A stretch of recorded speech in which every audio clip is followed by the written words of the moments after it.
you talked about somebody right now that probably just started with 20 units and, sometimes what are they getting into? How do you source for real estate financing as an investor in the process of buying probably maybe as much as a 100-unit building apartment? How do you go about sourcing the debt? Well, my advice would be to talk to somebody like me, whether it's me or somebody that works at a big, capital advisory firm, and tell them what you're looking to do and what kind of asset you're looking for. And as the sponsor, when you're going to do this, just know typically we're going to want a T12, trailing 12-month P&L, rent roll, offering memorandum if there is one on the property, or marketing brochure. And then we're going to need the sponsorship information. Once we have those few documents, we can quickly assess what makes the most sense for this deal, on this 100-unit deal. Is it stabilized? Is it, is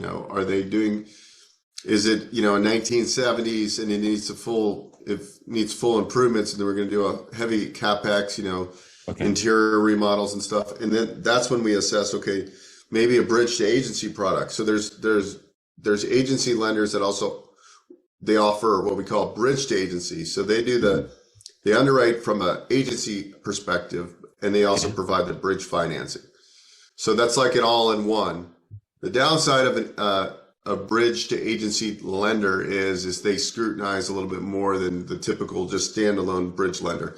So we look at all those aspects, but really it just starts with a conversation, to be honest with you. This is what we're looking to do. And it's just you and I having a conversation about the asset you're looking at, and then it gives me time to assess and give you some kind of initial feedback on the deal and what I think might be the best route to finance it. Awesome. So typically they just need to put a package together, like the P&L, the location of the property, so that you can assess what works.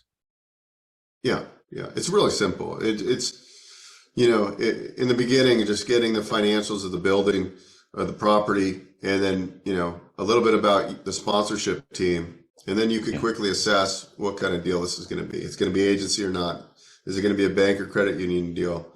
Sometimes on syndication deals, the way they structure all the operating agreements and stuff, some banks and credit unions don't like the syndication model. So you just got to know how to navigate the particular, how the capital's being raised, and the current in place debt coverage, and then what the stabilized value is going to look like.